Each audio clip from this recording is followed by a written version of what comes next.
Bueno, pues aquí estamos nuevamente de regreso con ustedes aquí en Contexto Cibernético, que se transmite a través de redgeneración.com, de rubenluengas.com. Les doy la bienvenida cuando se está cumpliendo pues un aniversario más de la expropiación petrolera ocurrida en el año de 1938. Protagonista pues don Lázaro Cárdenas.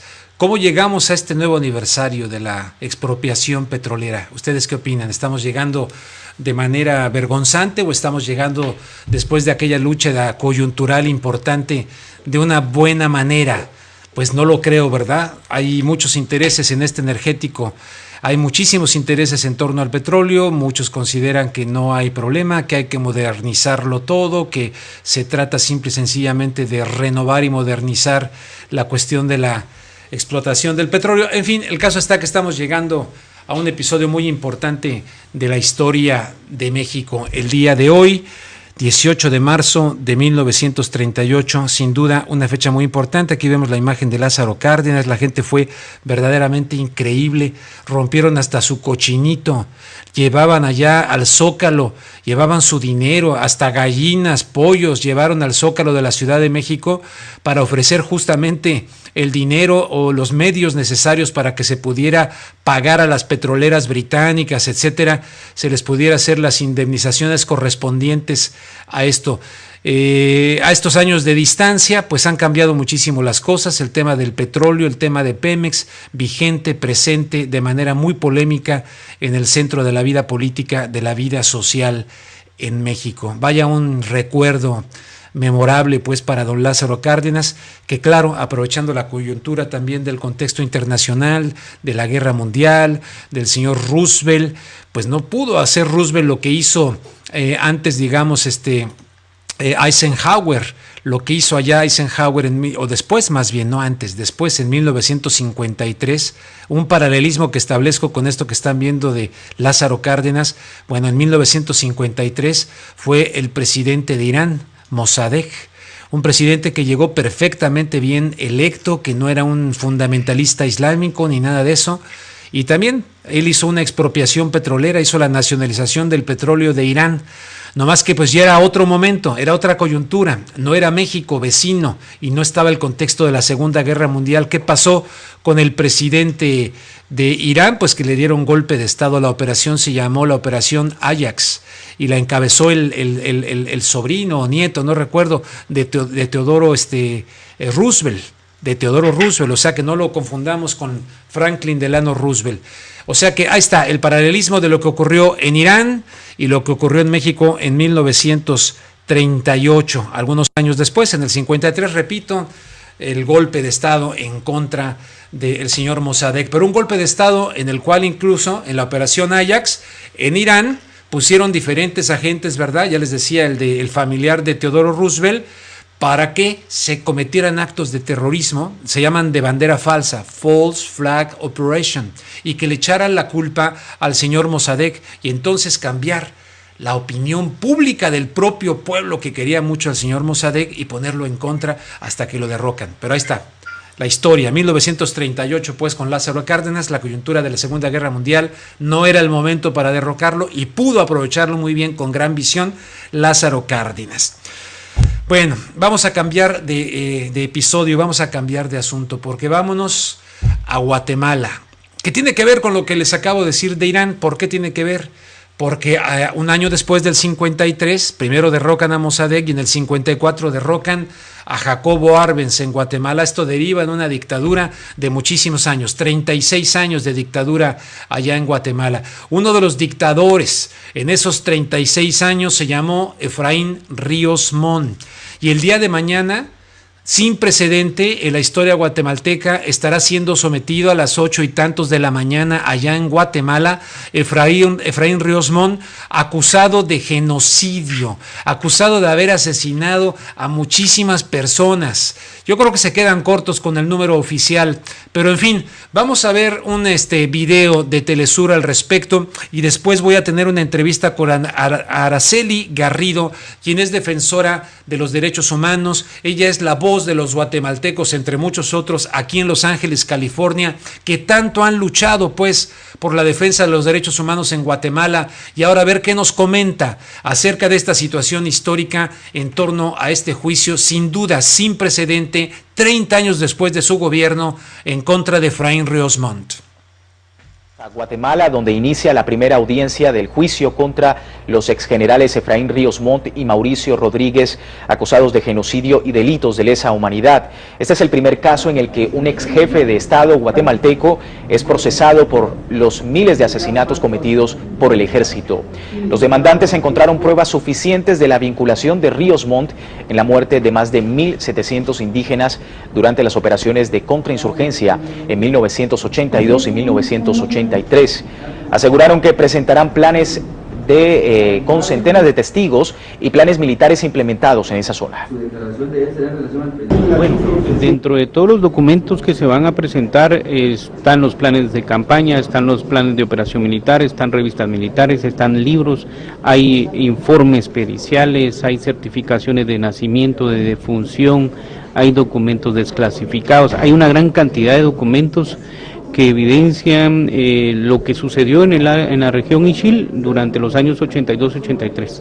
Bien, y continuamos con la noticia en Guatemala, donde inicia la primera audiencia del juicio contra los exgenerales Efraín Ríos Montt y Mauricio Rodríguez, acusados de genocidio y delitos de lesa humanidad. O sea que no solamente es Efraín Ríos Montt, sino también Mauricio Rodríguez. Déjenme decirles que directamente de esas violaciones a los derechos humanos, bueno, hay que decirlo, mucha gente luego se escandaliza y empiezan a decir que yo nada más estoy criticando a los dictadores de derecha y no. Bueno, les invito a que vean mis coberturas que hice para Telemundo desde Cuba, cuando por ejemplo fue el Papa Juan Pablo II allá a La Habana, que vean mis transmisiones que hice desde allá y después hablen. Eso se lo digo por las cosas que luego me ponen ahí en el Facebook y en Twitter, pero en fin.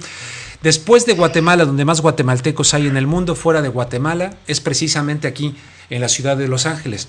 Y muchos de esos guatemaltecos están directamente expulsados de su país por el proceso tan doloroso, tremendo, que se vivió durante 36 años en Guatemala, desde aquel golpe de Estado inmoral, falta de toda ética, apoyado evidentemente y orquestado por la CIA, el señor Castillo Armas desde Honduras, este señor Jacobo Arbenz, que se tuvo que refugiar en México, luego una de sus hijas acá en los Estados Unidos, de hecho se suicidó, por cierto, una hija de Jacobo Arbenz, y varios dictadores que estuvieron cometiendo tremendas violaciones a los derechos humanos en Guatemala.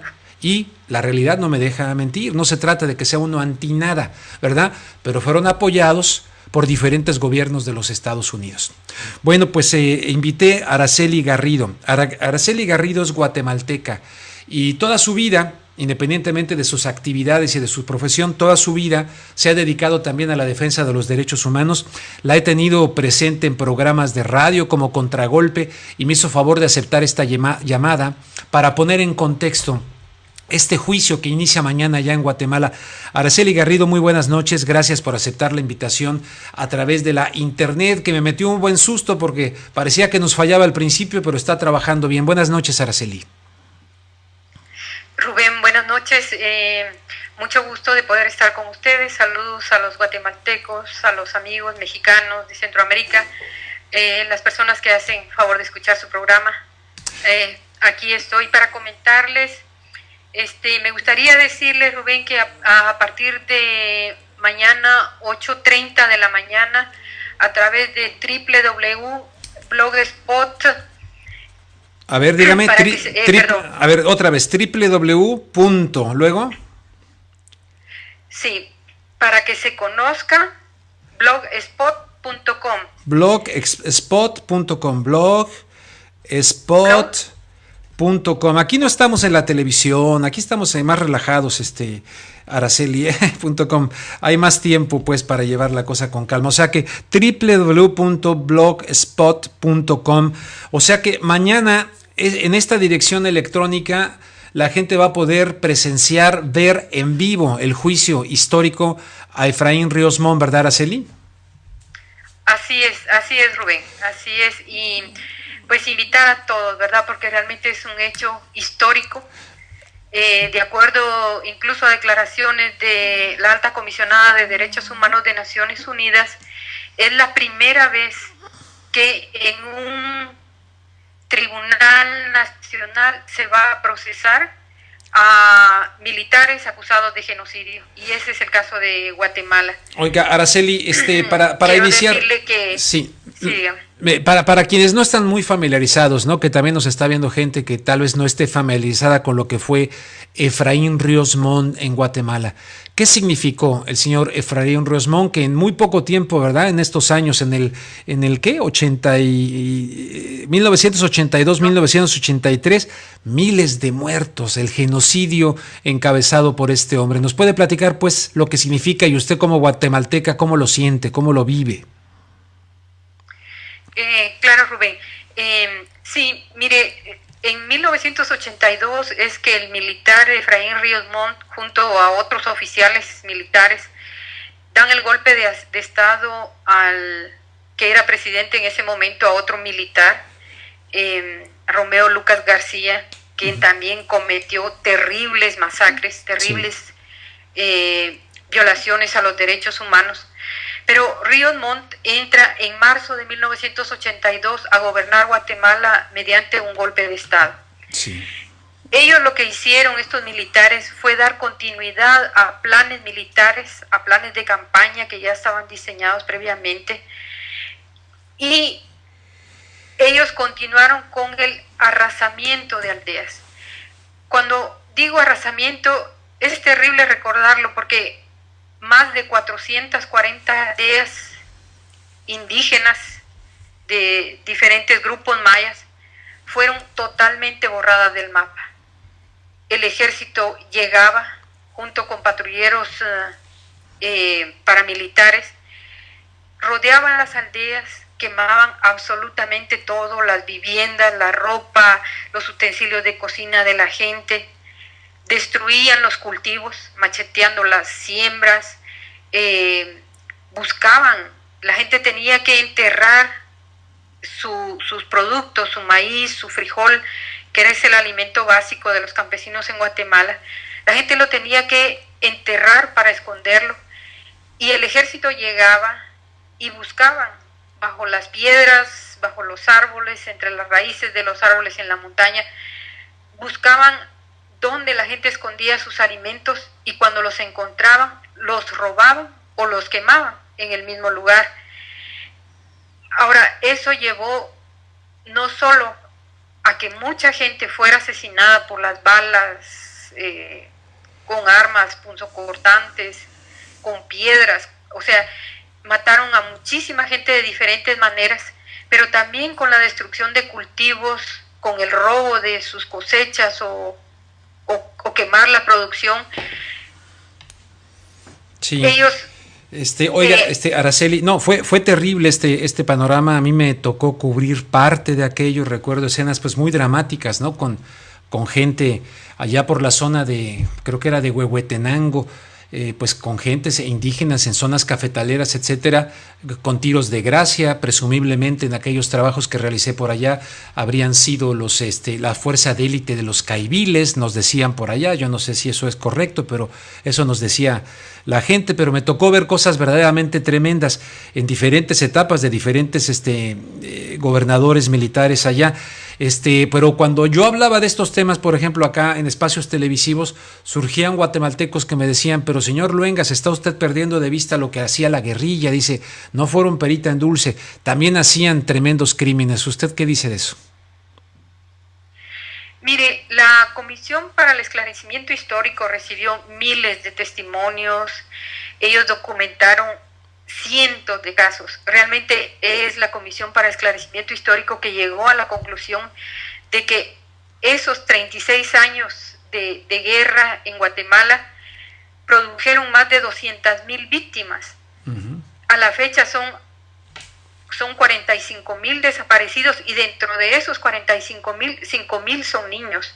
Y yo, como usted decía hace un momento, yo pienso que esto es una gran parte de lo que sucedió, pero hay muchísimos, muchísimos testimonios. Sabemos que hay muchos testimonios que no fueron por temor de las personas o porque definitivamente no pudieron, pero la comisión no recogió esos testimonios. Ahora, ¿qué pasa? Con toda esa investigación que hizo la comisión, llega a la conclusión de que el 97% de las terribles violaciones a los derechos humanos fueron cometidas por militares, por comisionados militares, por la Policía Nacional, por la Policía Judicial, por las mal llamadas patrullas de autodefensa civil, que eran realmente bandas paramilitares que operaron contra la población civil. Qué bueno que toca ese tema, porque más adelante le voy a preguntar su opinión desde la experiencia guatemalteca, su opinión acerca de lo que algunos consideran es un gran riesgo para México, que está viviendo un momento donde muchos lo aplauden, porque pues están surgiendo, parece ser como de manera espontánea, grupos armados que le están llamando grupos de autodefensa civil en México para enfrentar al crimen organizado y al narcotráfico. Yo creo que la elección de Guatemala es muy importante. Ahorita le pregunto de eso, pero antes le quiero preguntar, aunque también me vino a la mente algo que allá en Guatemala pues me contaban muchos como una cuestión terrorífica, era la Bartolina, ¿no? Uno de los lugares de tortura, no sé si usted lo ubica, le llamaban la Bartolina o algo así en Guatemala, donde metían a personas a una especie de hoyo, donde hacían todas sus necesidades de todo tipo, una tortura brutal en esto de lo que llamaban la Bartolina, no sé si lo recuerda usted. Sí, mire, hay testimonios de verdad de muchos lugares terroríficos, ¿verdad? Por ejemplo, el lugar que le llamaban la isla en la zona 6 de la ciudad capital, que era la sede de la policía militar ambulante, pero en ese lugar habían bartolinas, que son como pequeños espacios súper reducidos donde encerraban a la gente y que muchas veces efectivamente era bajo tierra. Y de eso hay testimonios, hay sobrevivientes una sobreviviente que logró salir de ahí para contar esto, ¿verdad? Sí, sabe, Rubén, yo recuerdo ahora también cómo en el Ministerio de Finanzas, que es un edificio muy grande que está al sur de la capital, en el informe de la Comisión para el Esclarecimiento Histórico mencionan cómo el mismo sótano del Ministerio de Finanzas fue utilizado como un centro de detención y tortura. Ahí el estacionamiento es subterráneo y tiene grandes columnas donde definitivamente si cierran la pequeña puerta y ya no se escuchó absolutamente nada. Ahí era un lugar a donde llegaban los broncos, que mucha gente que me ha de escuchar recordará. Se le llamaba así a una especie de vehículos tipo jeep que utilizaba la policía judicial para secuestrar a estudiantes, a maestros, a campesinos, en fin, a luchadores sociales en Guatemala. Araceli, una pregunta que no les gusta mucho acá a los paisanos latinoamericanos de diferentes nacionalidades que viven acá en los Estados Unidos, no les gusta, pero pues ni modo, ¿verdad? Le pregunto, ¿cuál fue el papel de los diferentes gobiernos de los Estados Unidos durante esos 36 años de dictadura militar en su país? Sí, realmente el gobierno de Estados Unidos ha estado presente en Guatemala hasta la fecha, Rubén. Pienso que sí, fue un hecho tan grave como lo que usted mencionaba al principio, ¿verdad? El derrocamiento de Jacobo Arbenz, un presidente que realmente tenía un planteamiento democrático, quería hacer algunas reformas en Guatemala, distribuir tierras, en fin, eran como pequeños pasos que quería dar él por la democracia en Guatemala. Y sin embargo, con la mano del gobierno de Estados Unidos, lo derrocaron e imponen a un militar, a Castillo Armas, que realmente fue un títere que duró muy poco tiempo en el gobierno. Pero posteriormente a eso, Guatemala lo que tuvo hasta, qué sé yo, el 1986, fue una dictadura militar tras otra, ya sea que llegaran al poder por elecciones fraudulentas o por golpes de Estado, como fue el caso de Ríos Montt, ¿verdad? Oiga, Araceli, ¿cómo es que se llega a este acto de justicia y teniendo a un presidente como Otto Pérez Molina, que fue acusado de ser pues de los grupos de élite, creo que hasta decían que era el que manejaba los caiviles durante las dictaduras militares, ahora él es el presidente, llega por la vía democrática? ¿Quiere decir que en Guatemala tenemos una verdadera división de poderes? ¿El poder judicial realmente es independiente del ejecutivo y estamos ante una situación de verdadera justicia que se puede dar en este hermoso país centroamericano, la tierra del Quetzal? No, Rubén, mire, en el año 2001, fue presentado por un grupo de sobrevivientes indígenas que sobrevivieron al conflicto. Ellos constituyeron la Asociación Justicia y Reconciliación y en el año 2001 presentaron el primer caso ante los tribunales de Guatemala por genocidio. De eso han transcurrido más de 12 años. La perseverancia de las personas con apoyo de CANDH, que es el Centro de Acción Legal en Derechos Humanos, han tenido que recorrer muchísimo camino para poder llegar a este momento. Anteriormente, ni los tribunales ni el Ministerio Público realmente han asumido un papel de investigar y de procesar a los acusados. Le quiero comentar, en el juzgado de Alta Verapaz, en Cobán, por ejemplo, nos consta cómo habían enormes expedientes, una gran pila de expedientes de las masacres cometidas en esa zona. La gente llegaba, imagínense, sobrevivientes que vivieron todo ese terror, pero con mucho valor llegaban a presentar los casos ante el tribunal. Y lo que hacían sencillamente era agarrarlo e irlo a botar a una pequeña habitación que tenían donde estaban totalmente abandonados. Y eso se repitió absolutamente en todos los departamentos.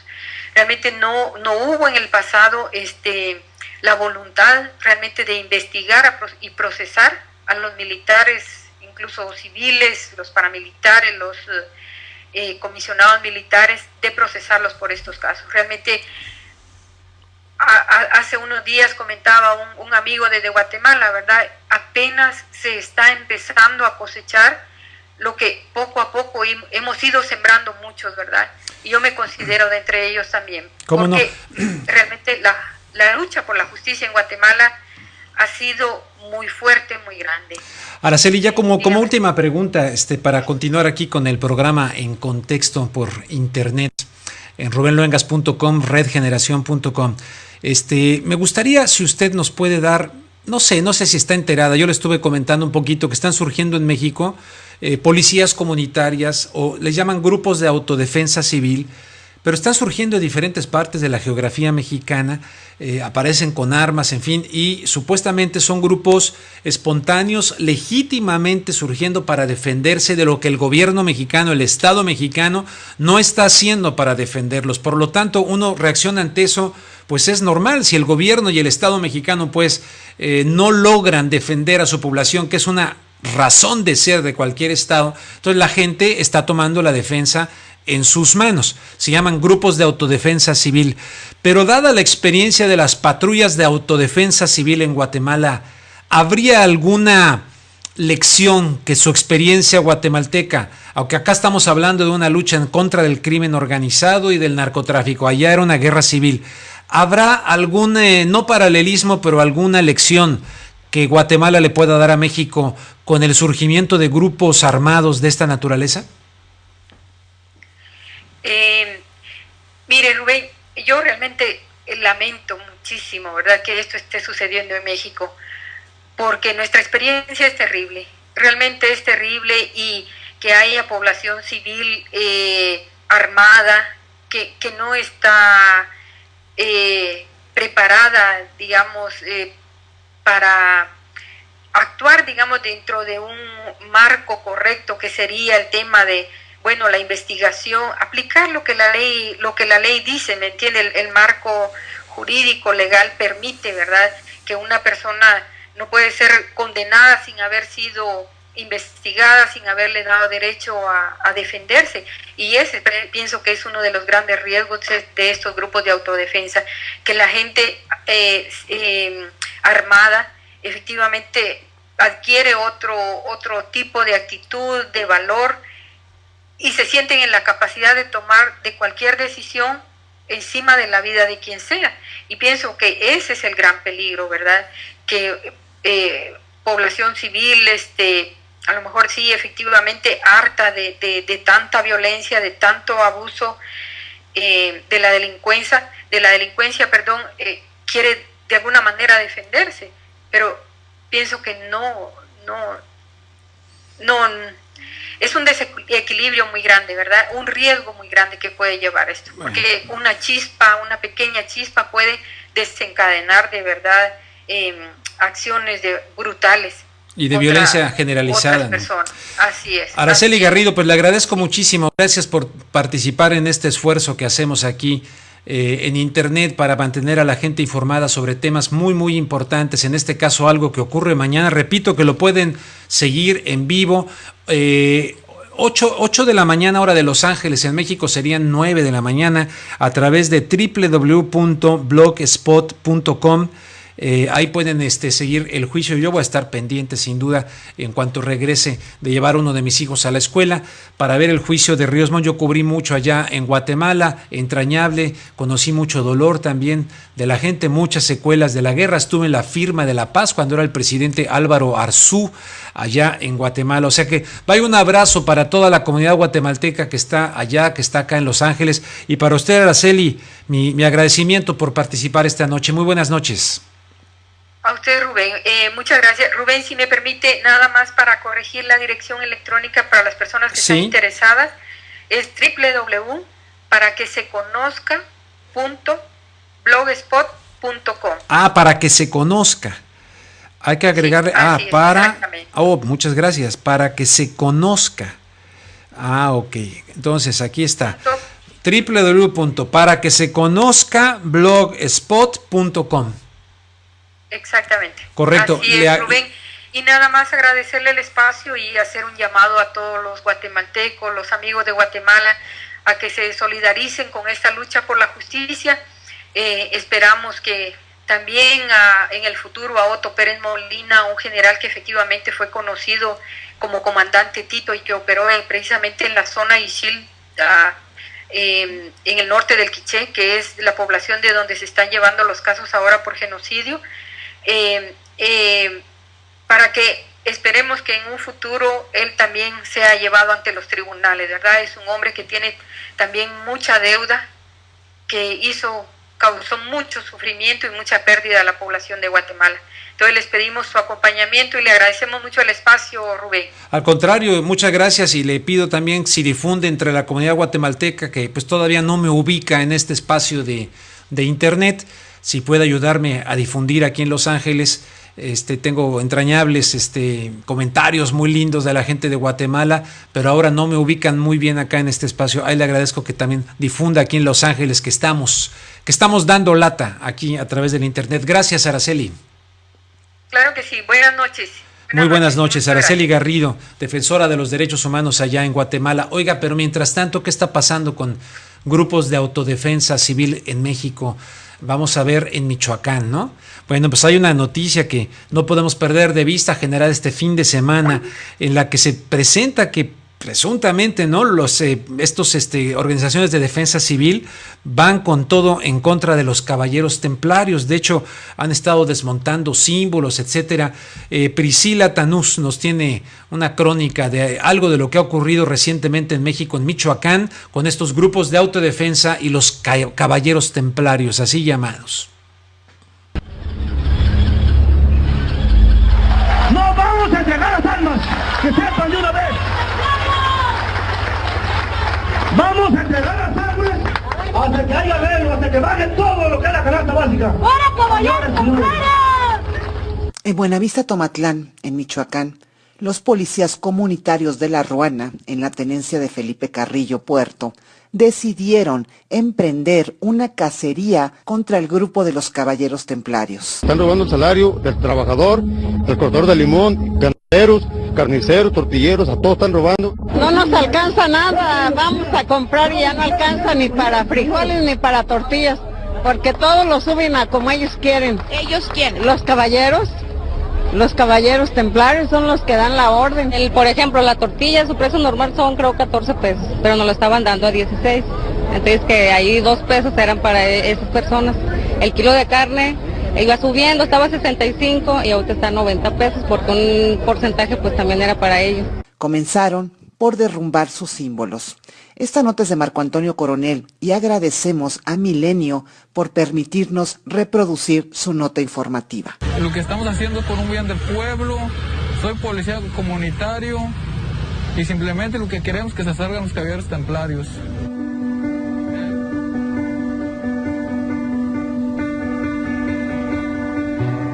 Les llaman las capillas de San Nazario, líder fundador de los Caballeros Templarios. El grupo delictivo las construyó en los municipios que controla en Michoacán.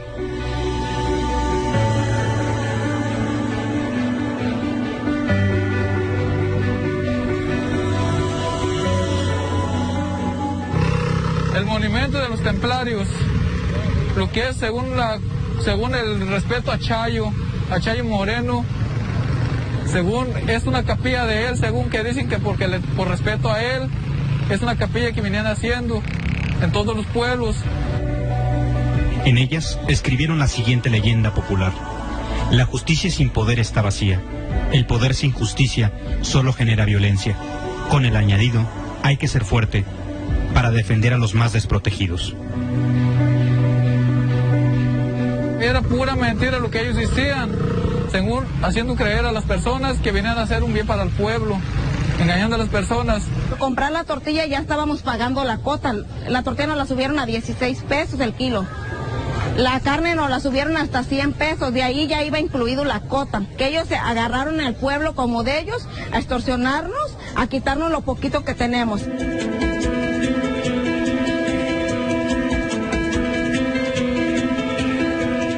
Hace año y medio emprendieron la primera acción contra los Caballeros Templarios. Destruyeron la capilla edificada en la entrada de Felipe Carrillo Puerto. A puros marrazos llegaron y la tumbaron. Por ese fue el momento que nosotros decidimos, todo el pueblo levantarnos en armas. Crearon la policía comunitaria y empezaron lo que llaman la cacería de templarios. Son de aquí del pinche pueblo también, jefe. Que ya estamos hartos, ya basta de tanta mamada, ya estuvo. Si nos toca morir, nos vamos a morir en la raya también, igual que ellos. Si ellos traen armas para toparnos de nosotros, está bien, jefe, pero ya no nos van a matar nomás a los puros pendejos, nos vamos a defender. ¿Gollita? ¿Quieres gollita? Es un mensaje que la mandan a mi señora, así le dicen gollita.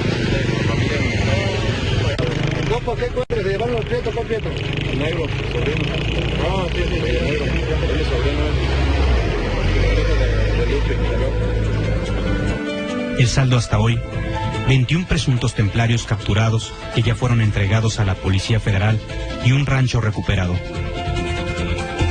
Hace 15 días la policía comunitaria de La Ruana decidió retomar este rancho porque acusaron que los Caballeros Templarios lo habían tomado hace unos años. Hace 15 días aquí había 300 cabezas de ganado. Hoy solo quedan 280. Pues ahorita lo que hay de ganado son como 280 más o menos. Había 300, pero pues ya va saliendo pues para comer, pues para darle al pueblo, los que andan reunidos ahí. Y ahorita pues ellos son los que están administrando pues el rancho, pues. Y como le digo, nosotros pues nomás estamos trabajando, pues. Con imágenes de Gerardo Juárez, para Milenio Noticias, Marco Antonio Coronel.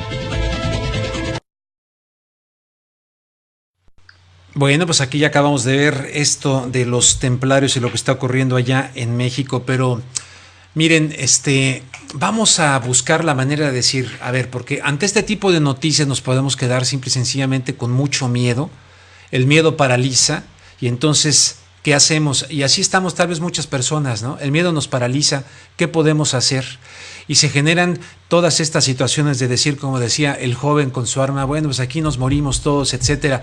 pero otros que quizás no estamos tan directamente conectados como están ellos y que están reaccionando en ese instinto de supervivencia y de defensa que me parece bastante natural.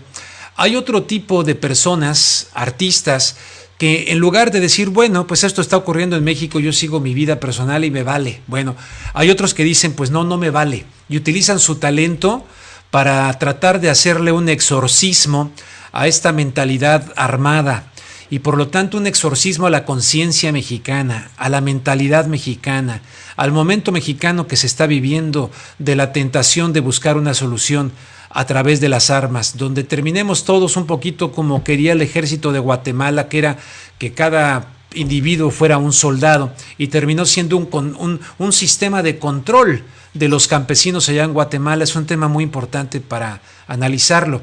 Pero estamos ante muchas comunidades verdaderamente desesperadas que ven que o actúan y ante el gran vacío del Estado mexicano. En ese sentido podríamos ya encontrar rasgos de lo que se llama un Estado fallido en diferentes áreas de la geografía mexicana. Pero hay gente como el artista Pedro Reyes que se atreven a hacerle el exorcismo a las armas, obviamente no a las armas como tal nada más, sino todo lo que complementa un arma, ¿no?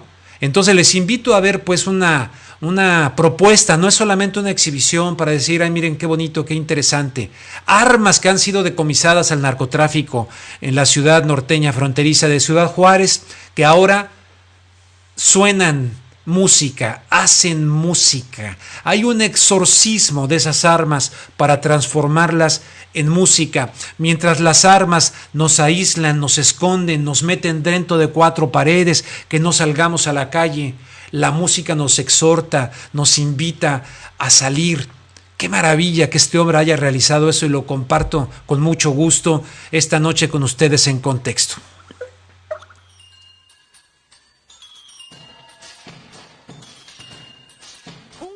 Jóvenes decidió cambiar el ruido de las armas. El sonido de la violencia lo transformaron en música y convirtieron todo un armamento en instrumentos musicales.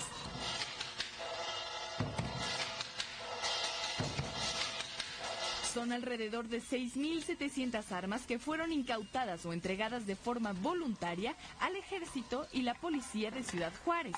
Luego, en un taller, dos jóvenes artistas transformaron municiones, cartuchos, fusiles de asalto, pistolas y cañones en instrumentos musicales que son mezclados desde una computadora.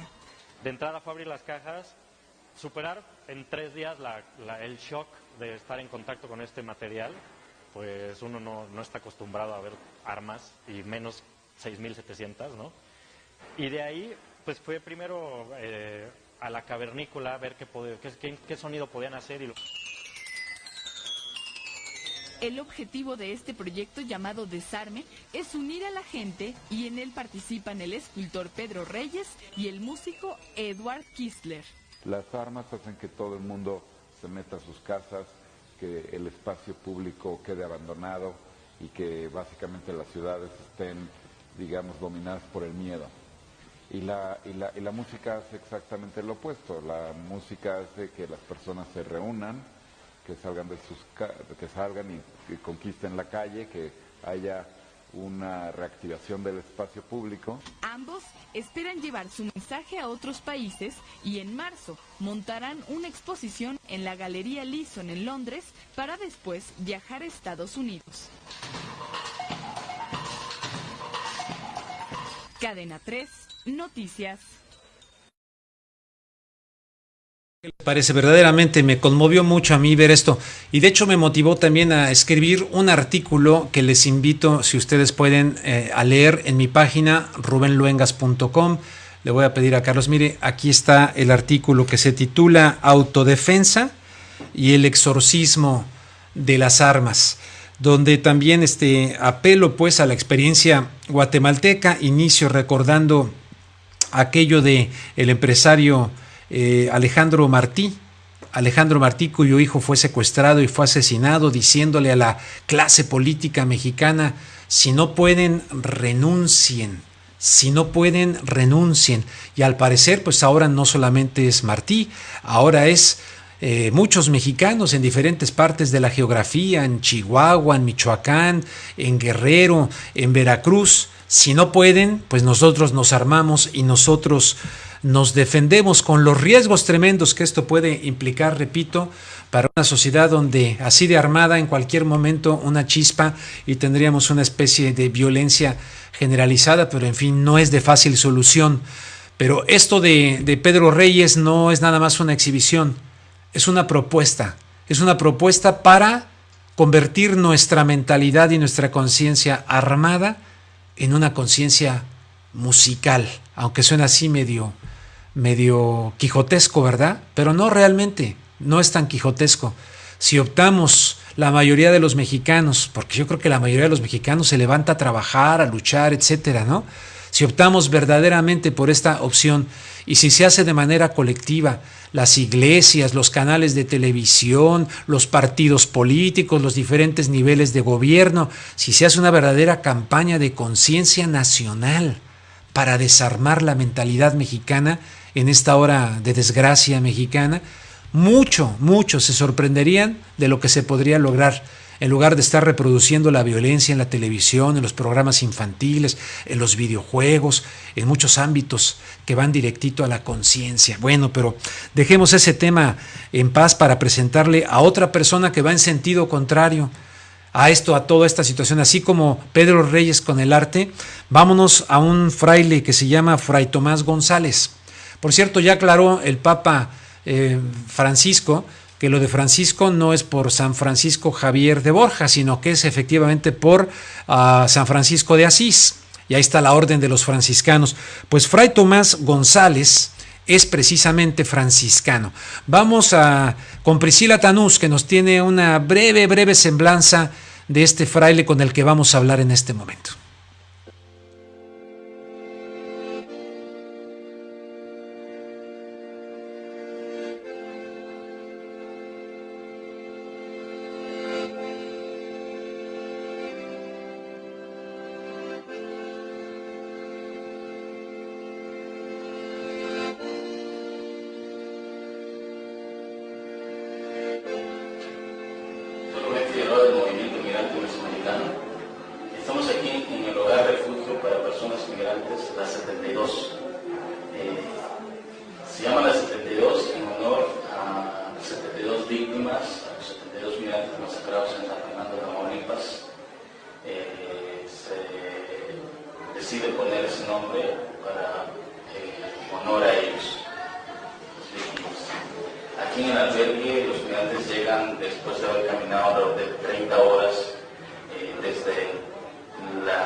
Fray Tomás es párroco de la Iglesia de Cristo Crucificado, presidente del Comité de Derechos Humanos de Usumacinta y director del Hogar Refugio para Personas Migrantes La 72. Habla con firmeza, indignado, sobre el sistema vomitador que desecha personas que llegan hasta aquí a México sin ninguno de sus derechos y que además son víctimas de un sinfín de atrocidades y atropellos, independientemente de la persecución y las amenazas que se ciernen sobre todos aquellos que asumen la defensa de los centroamericanos y que viven junto con ellos lo que él denomina el holocausto migrante. El fraile Tomás González Castillo, director de la 72, un luchador incansable por los derechos de los migrantes, ha sido amenazado, detenido y acosado por denunciar las atrocidades y los crímenes que se cometen en contra de los migrantes.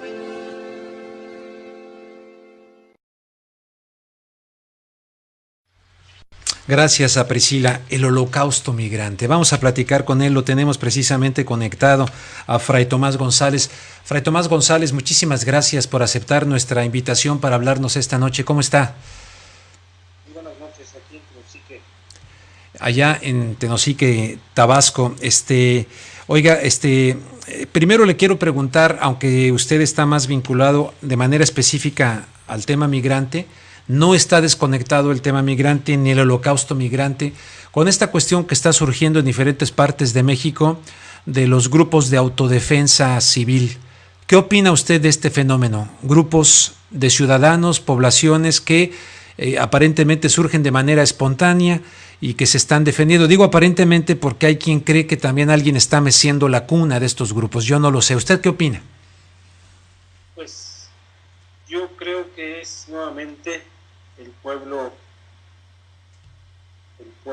consciente, sabio, que es orillado precisamente a estas situaciones. Esto es una insurgencia en el sentido literal de la palabra.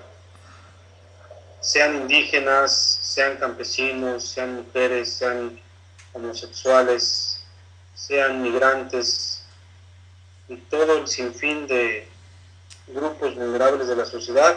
Esto es ya una insurgencia, es decir, se están levantando los grupos vulnerables contra este sistema que ya no aguantamos. ¿Qué es lo peor que usted ha visto en el holocausto migrante, como usted lo llama?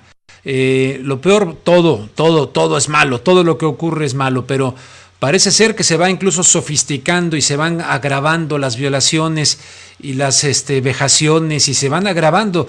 Me decía Priscila que ahora una de las novedades es, no sé si sea muy reciente o no, pero antes hacían cosas en los trenes, ahora los matan de otra manera. En fin, ¿qué está pasando actualmente en este holocausto migrante? Pues estamos frente al imperio de la impunidad, de la violencia, ¿no? El crimen organizado, golpeado muy continuamente, pues va cambiando de métodos, de maneras de operar. Hoy estamos hablando de paramilitares arriba del tren que están cobrando cuota en las vías, están amenazando con aventar a la gente y lo están haciendo. Tenemos datos reales de gente mutilada porque la avientan del tren. Esto es muy complicado. Estamos hablando de estrategias concretas de alguien para frenar la migración que viene del sur. Oiga, y usted trabaja de manera conjunta con el padre Alejandro Solalinde, que está en otra área geográfica, o lo hacen cada quien por su lado? No, somos parte de la Dimensión de Pastoral de Movilidad Humana del Estado mexicano.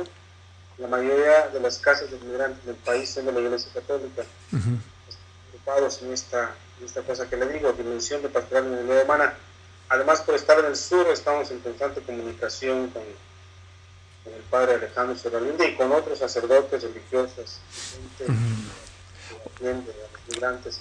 Oiga, Fray, tanto usted como el padre Solalinde en su momento, pues su vida ha corrido peligro. De hecho, el padre Solalinde salió un tiempo de México. Usted ha sido también detenido, amenazado. ¿Cómo vive esta situación para poder continuar con esta labor pues tan fuerte que a fin de cuentas es el compromiso cristiano que a usted le está tocando vivir? Sí, es una permanente tensión. Son días de mucho desgaste, semanas enteras, meses, no solo de amenazas, sino de estar recibiendo cotidianamente el dolor de tanta gente en el mundo. Cada historia es excelente y dolorosa, y aparte pues vienen todos los delitos, todas las violaciones de sus derechos, todo lo que se hace con ellos, cómo se les trata como mercancía. Como mercancía.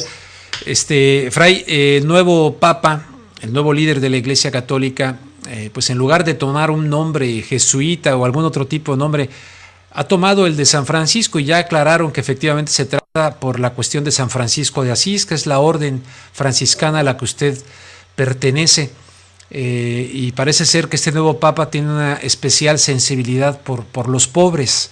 ¿Usted desde su trinchera cristiana espera algo desde Roma, desde el Vaticano, para que, digamos, exista una mayor, no sé, una mayor cooperación, apoyo desde el Vaticano a labor que realizan, por ejemplo, Solalinde y usted?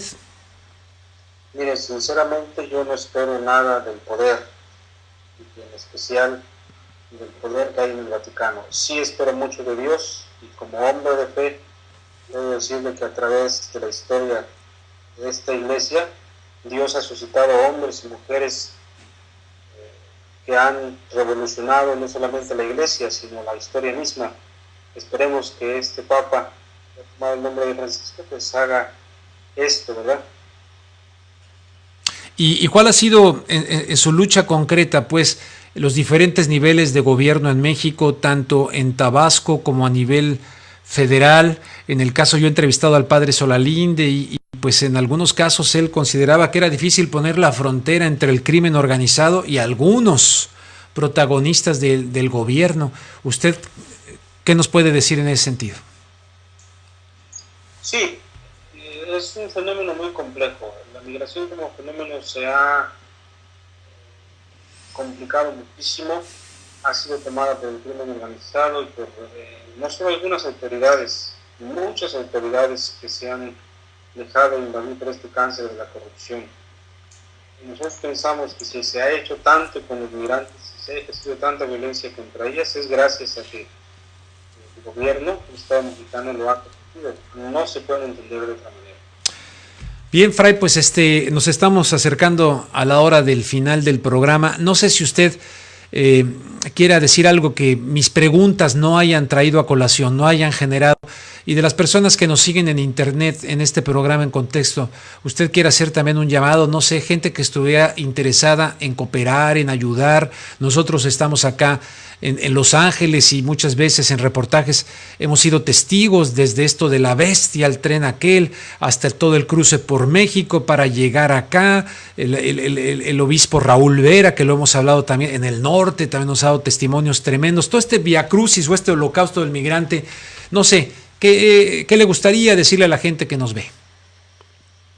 Miren, yo creo que colaborarían mucho si nos dejamos tocar el corazón por la historia y por las historias de miles de personas. Allá en Estados Unidos tenemos solo, los mexicanos son cerca de 7 millones indocumentados. Es la hora de la sensibilización, de sensibilizarnos todos, todas, para que recuperemos la dignidad y podamos abrir las puertas al libre tránsito para tanta gente que viene de Centroamérica. Yo creo que haríamos mucho si colaboramos en esto, en la sensibilidad. Claro, y luego en México se habla tanto de violaciones a los derechos humanos de los mexicanos para acá, autoridades mexicanas lo dicen, pero pues no hablan mucho acerca de las violaciones a los derechos humanos que las autoridades mexicanas cometen en contra de nuestros hermanos centroamericanos, que son, hay testimonios terribles de lo que ha ocurrido, ¿no? Sí, es un verdadero infierno. Si nos pudiéramos sentar un día y narrar cada historia de infierno, uno de verdad que puede quedar hasta loco por tanto sufrimiento que pasan estas personas. Es un infierno el sur de México para los migrantes centroamericanos. Fray Tomás González, pues mando un fuerte abrazo, un saludo desde Los Ángeles a nombre de todo el equipo también de Red Generación, que ya lo han entrevistado a usted en otras ocasiones. Le agradezco muchísimo por esta entrevista. Muchísimas gracias a ustedes por esta oportunidad de hablarles. Al contrario, están abierto este espacio para usted siempre. Gracias. Ha sido Fray Tomás González allá desde Tenosique, Tabasco, hablando de este aspecto de la información, de lo que está ocurriendo en México, vinculado también a estos grupos, y él menciona que se trata de una insurgencia. Mire, rápidamente, a ver si me da tiempo, porque el presidente encargado de Venezuela, Nicolás Maduro, le hace una advertencia al presidente Barack Obama. No es la primera vez que él habla acerca de este tema, y el propio candidato de la oposición para las elecciones del próximo 14 de abril allá en Venezuela, o su círculo, lo han negado, pero insiste Maduro diciendo que hay un complot para atentar en contra de Enrique Capriles, y que la idea sería un atentado de bandera falsa. La idea sería sacrificar a Capriles para echarle la culpa a este gobierno transitorio que encabeza Maduro. Esta es la advertencia del presidente venezolano al presidente Barack Obama. Les invito a escucharla. Durante una entrevista transmitida este domingo por el canal privado Televen, el presidente encargado de Venezuela, Nicolás Maduro, aseguró tener información de muy buena fuente de que funcionarios del Pentágono y de la CIA tienen planes de asesinar al candidato opositor Enrique Capriles. Todo esto ante las elecciones que se celebrarán el próximo 14 de abril para elegir al sucesor del presidente Hugo Chávez, quien falleció el pasado día 5 por un cáncer que le afectó por casi 2 años. Yo ya di parte de ella. Hay planes de Roger Noriega y Otto Reis, y yo le hago un llamado al presidente Barack Obama desde aquí, desde tu programa, al gobierno de los Estados Unidos. Responsablemente, yo, presidente encargado de la República de Venezuela, de nuestra República Bolivariana, le hablo al presidente Obama. Roger Noriega, Otto Reis, funcionarios del Pentágono y de la CIA, están detrás de un plan para asesinar al candidato presidencial de la derecha venezolana, para crear un caos en Venezuela. Nosotros vamos a garantizar, y así lo hemos ordenado, y así se está haciendo, toda la protección para todos los candidatos presidenciales, particularmente a este. Pero lo denunciamos públicamente, porque forma parte del plan golpista, y hay sectores de la derecha venezolana involucrados en estos planes. El pasado 5 de marzo, horas antes de anunciar la muerte del presidente Chávez, el gobierno venezolano acusó a los funcionarios David El Mónaco y David Costa de proponer proyectos desestabilizadores a militares venezolanos, algo que el Departamento de Estado de Estados Unidos y el Pentágono han negado rotundamente. En otras actividades realizadas durante este fin de semana, Nicolás Maduro abrió su cuenta oficial de Twitter, la cual ya tiene más de 75,000 seguidores. En su primer tuit, el también candidato a la presidencia venezolana se limitó a escribir: «Hoy tenemos patria, viva Bolívar, viva Chávez». Momentos después, recordó a su antecesor, el fallecido Hugo Chávez, para continuar sus comunicaciones por medio de la red social. «Yo, Nicolás Maduro, hijo de Chávez, cumpliré mi juramento a ti, comandante supremo. Pongo todo mi esfuerzo para consolidar el socialismo», se leyó en su cuenta oficial, @Nicolás Maduro. Maduro también aprovechó para reiterar su compromiso con la revolución y juró que entregará a Chávez la victoria en las elecciones del próximo 14 de abril con más de 10 millones de votos. Gracias a Priscila Tanús con esta crónica de lo que dice el presidente Maduro. Fíjese que invité a un venezolano antichavista a través de Facebook. Él vive allá en Venezuela, y me dijo que no. Entonces, si ustedes saben de gente que podamos entrevistar, que tengan análisis distintos, ¿no?, son bienvenidos en este espacio. Abrimos el espacio para que se puedan escuchar. De hecho, hay aquí, la otra vez pusimos uno, Agustín Pradillo, de aquí de Los Ángeles. Buscaremos otras voces y otras personas para que ofrezcan otros sentimientos. Yo he dicho en un artículo que también publiqué ahí que ni el odio visceral, que corre mucho hacia Chávez, ni el amor incondicional nos van a dar una semblanza responsable y real de un hombre de carne y hueso con virtudes y defectos. Hay algunos que ya dicen que escuchan los lamentos de Hugo Chávez desde el infierno, pero hay otros que dicen escuchar a Chávez cantando con coros celestiales. Creo que las dos posturas no nos van a ofrecer una semblanza más realista, ¿no? Más realista tanto de un lado como de otro en torno a la figura de Chávez, pero sin duda, ha sido uno de los hombres más atacados y que también tanto se ha manipulado en los medios de comunicación. También hay que decirlo, porque me consta de muchas cosas que no ocurrieron, y cuando uno entraba a decir, oigan, es que esto no fue así, inmediatamente, chavista, es que tú estás ahí, ¿no? En fin, ese tipo de cosas. Bueno, dicho lo cual, pues quiero nuevamente decirles que publiqué un artículo que se titula Autodefensa y el exorcismo de las armas, donde al final pues obviamente hablo de Pedro Reyes, el artista. Al principio hablo de Alejandro Martín, aquella convocatoria para que si no pueden renuncien. Luego hablo de este general allá, de este comandante del ejército mexicano de Guerrero, que dice que alguien está meciendo la cuna. Alguien me dijo en Twitter, ¿y qué tal si el que está meciendo la cuna es el pueblo de México, que está hasta el gorro? Y luego acabamos de entrevistar al fraile que dice, esto es una insurgencia.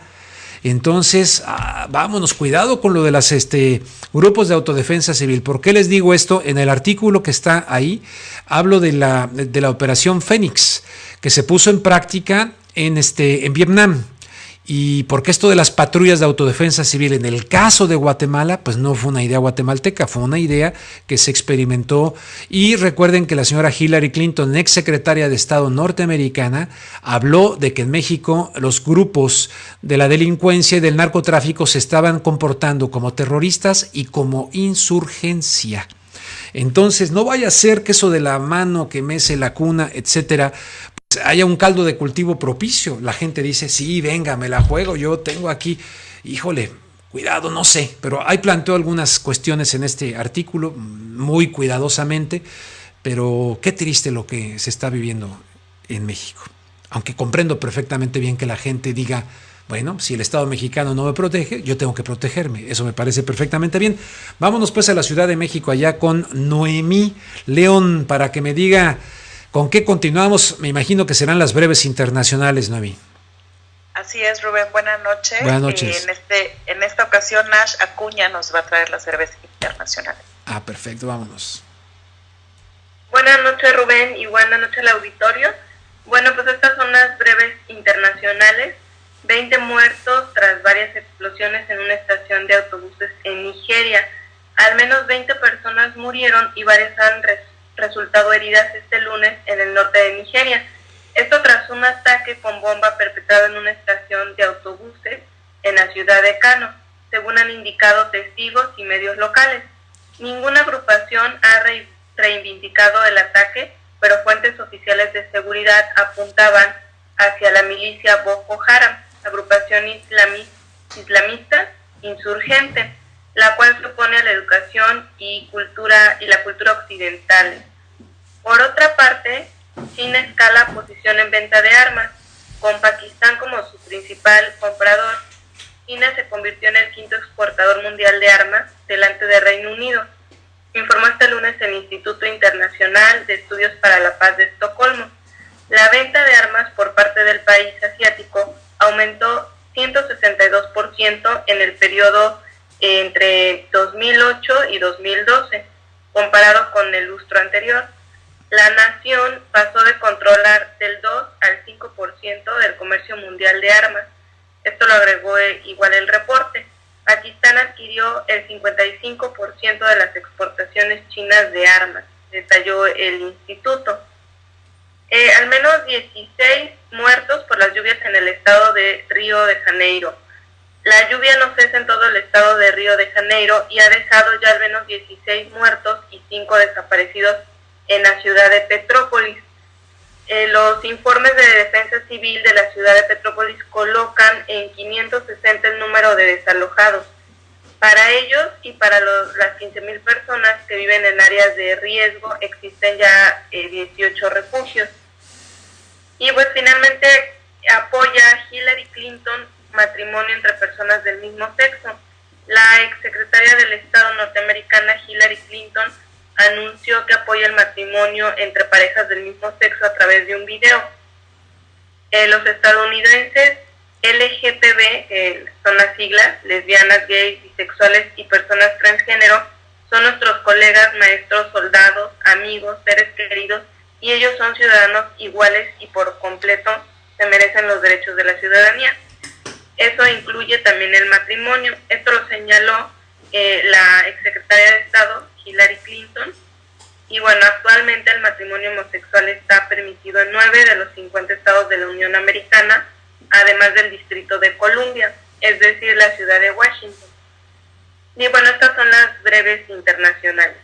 Muy bien, Nash, muchísimas gracias. Muchísimas gracias. Por cierto, estaba leyendo un artículo que dice que el actual Papa, Francisco, no se opone a las relaciones civiles, legales, civiles entre personas del ambos sexos, sino que se opone a la cuestión matrimonial. En fin, era la postura que creo que tiene. Bueno, él ha tenido conflictos ahí muy fuertes con Cristina Fernández de Kirchner allá en la Argentina, precisamente por este tema. Vamos a los periódicos mexicanos, ¿verdad, Noemí? Así es, también con Nash. También con Nash. Adelante, Nash. Ok, aquí estamos igual con los titulares de prensa nacional del día de hoy.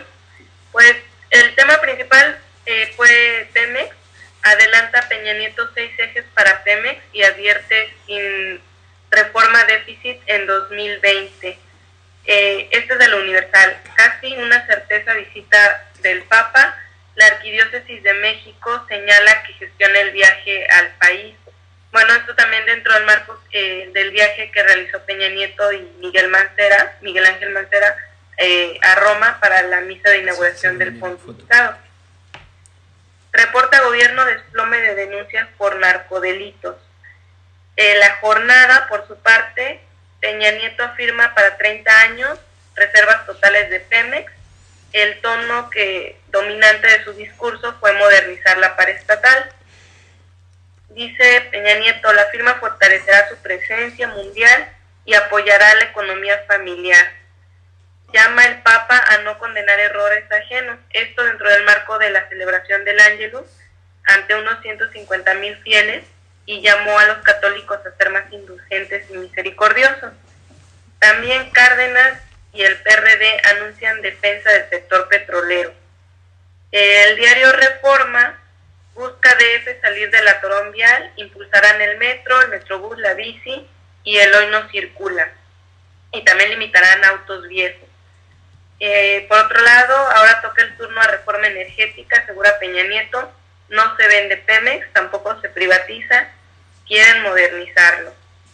El Excelsior, Pemex debe cambiar, lo afirma Peña Nieto, en el marco de la conmemoración del 75 aniversario de la expropiación petrolera. También nos trae otro titular de Excelsior, salpican de azul a autodefensa, luego de que se difundiera una foto de la ex senadora panista Xochitl Díaz Méndez con un arma larga en un retén de la policía comunitaria en Tepalcatepec, Michoacán.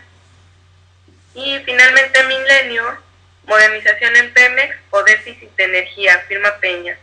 Y telecomunicaciones, la reforma permite competir, dice Slim. Pues estos son los titulares de prensa de hoy.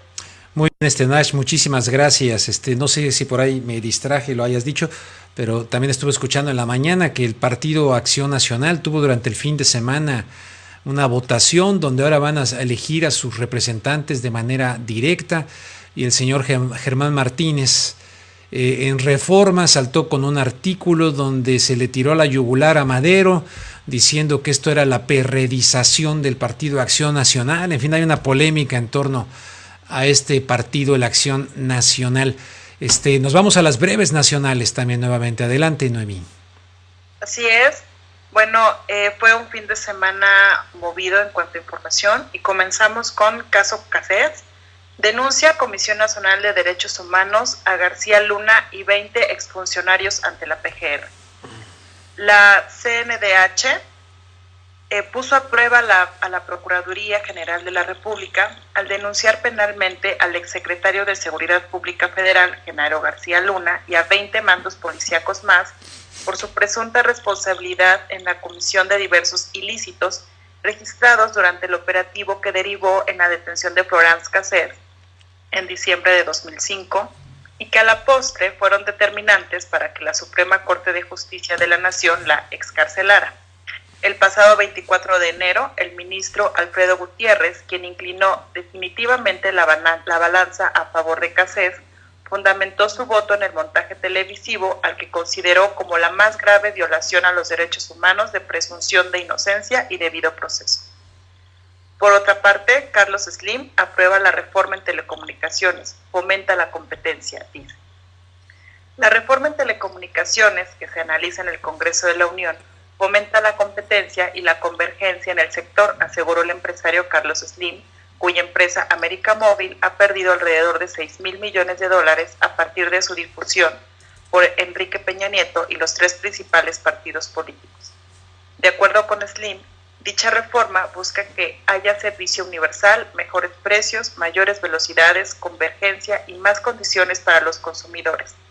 El hombre más rico del planeta, de acuerdo con Forbes, consideró que el gobierno federal está comprometido por este proyecto de banda ancha y va a ser incluido en la Constitución con metas de alta calidad. Otra noticia que tenemos es van ambientalistas contra autoridades por el caso Dragon Mar. El Centro Mexicano de Derecho Ambiental informó hoy que interpondrá 2 nuevos recursos legales contra el Instituto de Riesgo e Impacto Ambiental, la Secretaría Estatal de Medio Ambiente y la Procuraduría Federal de Protección al Ambiente por su actuación en el proyecto Dragon Mar. Además, exigió a la Semarnat que revise de nueva cuenta la manifestación de impacto ambiental del proyecto. De acuerdo con la representante regional de SEMDA, Alejandra Serrano, la Semarnat debe evaluar en su conjunto, ya que el proyecto implica no solo afectaciones a humedales conectados al mar, sino también a más de 700 viviendas. Tenemos otra nota. CAI Chapaneco que enganchaba por Facebook a menores para prostituirlas. La denuncia de una joven de 16 años de Tapachula, Chiapas, llevó a la captura de un presunto tratante de menores que utilizaba la red social Facebook para enganchar a sus víctimas y luego obligarlas a prostituirse, informó la Procuraduría General de Justicia Estatal. El modus operandi del presunto tratante de menores, identificado como Arturo Díaz Grajales, era el siguiente. Enviaba solicitudes de amistad a sus víctimas, a los que se hacía llamar Susan, la verdadera, y ofrecía a mujeres menores de edad un empleo fácil y bien remunerado. Durante las investigaciones, las autoridades averiguaron que el sujeto operaba a través de 2 cuentas de Facebook, haciéndose pasar por una jovencita quien ofrecía a las menores trabajar como edecanes o masajistas. Wow. Por último, tenemos una nota que nos hizo llegar gente que amablemente nos escucha, Red Generación, y dice: periodista mexicana en exilio recibe nueva demanda por investigaciones de corrupción en Pemex. La periodista mexicana Ana Lilia Pérez recibió una demanda judicial por presunto daño moral del legislador federal Juan Bueno Torio, según informó la agencia de noticias CIMAC.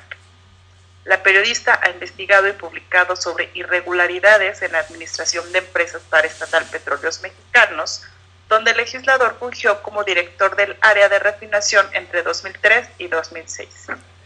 Bueno Torio presentó la demanda a partir de que en diciembre de 2010 la Cámara de Diputados en México creó la Comisión Especial Pluripartidista para investigar las denuncias ciudadanas contenidas en el libro Camisas Azules, Manos Negras. La demanda de Juan Bueno Torio, dice Ana Lilia Pérez, tiene la finalidad de inhibir mi labor como periodista y con ello menguar la independencia intelectual necesaria para ejercer el periodismo crítico que la sociedad mexicana demanda y pretende que se le dé validez legal a sus intimidaciones, denunció la periodista en una carta. Eso es todo por las breves.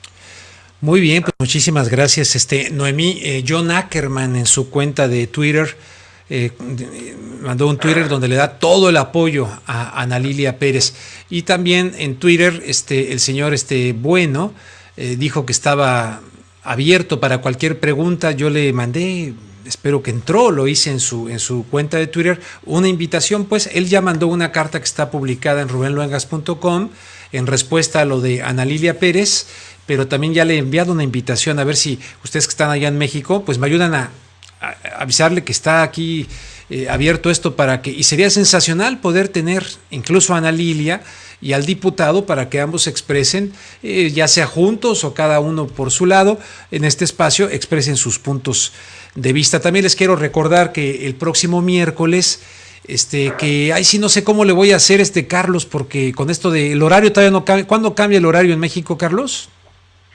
El último domingo de marzo. Bueno, entonces el próximo miércoles, pues sí va a estar difícil que pueda hacer este espacio porque tengo que estar en la estación de radio. Ya ves que la vez pasada como que no funcionó muy bien, o como lo piensen, pero a las 9:30 inicio una entrevista con José Gutiérrez Vivó. La otra vez ya estuve platicando con José Gutiérrez Vivó. Tuvo un contratiempo el miércoles pasado que le impidió realmente, yo sé, pero no voy aquí. Entonces, este miércoles José Gutiérrez Vivó, hablando de diferentes temas, le voy a preguntar acerca de su bronca con los Aguirre, con Vicente Fox, con Felipe Calderón. Me contó, yo no sabía esa parte, fíjese que un día le cayó a su oficina ahí Felipe Calderón con Josefina Vázquez Mota, a su oficina, ¿no? Bueno, les va a platicar de todo eso, qué ha pasado con él, cómo ve México, cómo ve la reforma de telecomunicaciones. En fin, José Gutiérrez Vivó durante años, la voz estelar sin duda de la radiodifusión en México durante muchísimos años, ¿no? Entonces el miércoles tengo esa entrevista. Les invito, la pueden sintonizar en kpfk.org. kpfk.org, y si no se grabaron esto, vayan a rubenluengas.com y ahí va a estar el enlace de la entrevista en vivo. Él está en San Antonio, Texas, si no mal recuerdo, una ciudad tejana. Yo estoy acá en Los Ángeles, los dos en los Estados Unidos. Les invito a que nos escuchen el próximo miércoles. Bueno, Carlos, entonces, pues ya nos despedimos, ya no hay nada más. Tenemos un video de la música que hace el señor Pedro Reyes con las armas. Pues sí, con ese video nos despedimos, ¿no? O sea que a nombre de todos ustedes me despido, les dejamos con Pedro Reyes como un mensaje, una actitud realmente no pasiva sino artística, pero que va más allá, ¿eh? Lleva un mensaje pues para desarmar, repito, las conciencias, desarmar las mentes mexicanas dentro de esta espiral de violencia que poco a poco nos han ido metiendo, ¿verdad? Muy peligrosa esta propuesta del señor Pedro Reyes. Gracias a todos ustedes allá en México, un fuerte abrazo a todos y a quienes nos están viendo donde quiera que nos estén viendo. Buenas noches, vamos a escuchar a Pedro Reyes.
Bueno, me faltó decirle lo más importante en esta segunda presentación, que son armas decomisadas de la violencia en Ciudad Juárez, Chihuahua. Esos instrumentos que estábamos viendo ahí son armas que en su momento sirvieron para matar, para quitar vida, para dejar dolor, para dejar tal. Entonces fueron exorcizadas esas armas, convertidas por Pedro Reyes en instrumentos, ¿verdad? Y me faltó decir eso, ¿no? Para que ustedes también la vayan dando ahí el golpe a los sonidos que se están sacando con esas armas. Es impresionante. Búsquele por ahí, Pedro Reyes, instrumentos convertidos en armas. Realmente muy interesante esta labor. Ahora sí, pues a nombre de todo el equipo, muy buenas noches, pásenla muy bien y les esperamos el día de mañana aquí en Contexto con Rubén Luengas a través de Red Generación y a través de rubenluengas.com. Muy buenas noches, gracias.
Indemnizaciones correspondientes a esto. A estos años de distancia, pues han cambiado muchísimo las cosas. El tema del petróleo, el tema de Pemex, vigente, presente, de manera muy polémica en el centro de la vida política, de la vida social en México. Vaya un recuerdo memorable pues para don Lázaro Cárdenas, que claro, aprovechando la coyuntura también del contexto internacional, de la guerra mundial, del señor Roosevelt, pues no pudo hacer Roosevelt lo que hizo antes, digamos, Eisenhower, lo que hizo allá Eisenhower, o después más bien, no antes, después en 1953, un paralelismo que establezco con esto que están viendo de Lázaro Cárdenas. Bueno, en 1953 fue el presidente de Irán, Mossadegh, un presidente que llegó perfectamente bien electo, que no era un fundamentalista islámico ni nada de eso, y también él hizo una expropiación petrolera, hizo la nacionalización del petróleo de Irán, no más que pues ya era otro momento, era otra coyuntura, no era México vecino y no estaba el contexto de la Segunda Guerra Mundial. ¿Qué pasó con el presidente de Irán? Pues que le dieron golpe de estado. La operación se llamó la Operación Ajax y la encabezó el sobrino o nieto, no recuerdo, de Teodoro Roosevelt, o sea que no lo confundamos con Franklin Delano Roosevelt. O sea que ahí está el paralelismo de lo que ocurrió en Irán y lo que ocurrió en México en 1938, algunos años después, en el 53, repito, el golpe de estado en contra.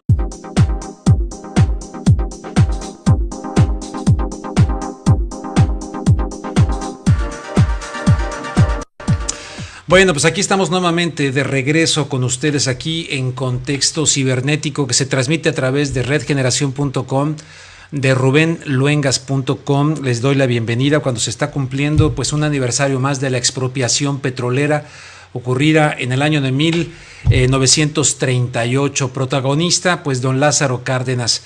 ¿Cómo llegamos a este nuevo aniversario de la expropiación petrolera? ¿Ustedes qué opinan? ¿Estamos llegando de manera vergonzante o estamos llegando después de aquella lucha coyuntural importante de una buena manera?